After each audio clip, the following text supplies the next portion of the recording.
What's good, math family? Today's video, we're focusing on properties of exponents, and I'm going to break down the number one reason why students get this type of problem wrong and what you could do to avoid it. The reason why students get these type of problems wrong is because they do not truly know or understand their exponent rules. So these are the two errors they would make with a problem like this. So they would come in and say, okay, I need to multiply everything. So we multiply 15 and 3 to get 45. A to the 0 times a to the 16, that's just 0, so it's gone. B squared times b to the negative 29, we'll get b to the negative 58. And then they'll go and say c to the 34 times c to the 0 is 0. Then they'll do the negative, right, negative exponent rule, and they'll change this into 45 over b to the positive 58, which will be answer choice A. But family, that is incorrect. Another thing that they may do is they may come in here and they may add everything. So now they go back and say, okay, 15 plus 3 gives me 18. A to the 0 plus a to the 16 is just a to the 16. B squared plus b to the negative 29 is b to the negative 27. And then c to the 34 plus c to the 0 power will be c34. Then we'll do our negative exponent rule. B to the negative 27 comes down to the bottom.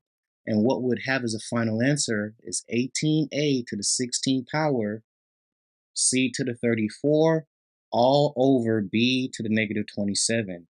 Now, math family, if you've done any of those two things, you are going to get this problem wrong. And now that we've understood this, let's talk about how to get this type of problem correct.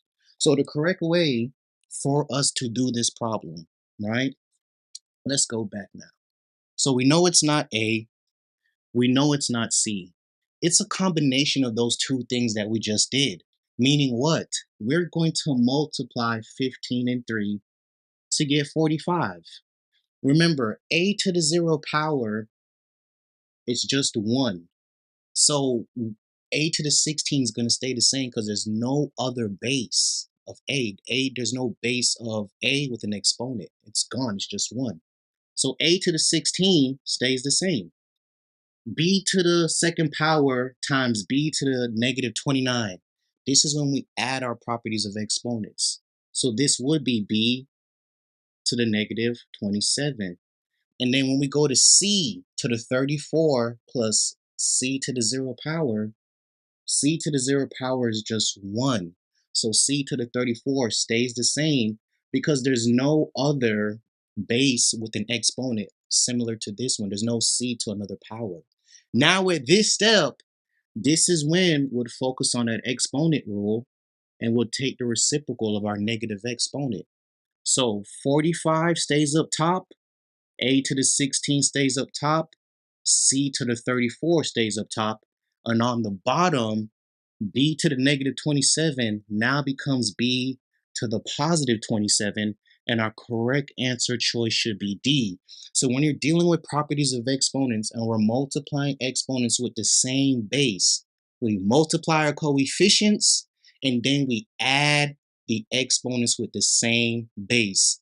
Really hope this quick review on simplifying properties of exponents was helpful for you, math family. If it was, smash the like button for us. Subscribe to the channel and leave comments down below if you have questions on this video or if there's videos you would like to see on our channel in the future. Thank you guys so much for joining Algebra 1 with Mr. Peters.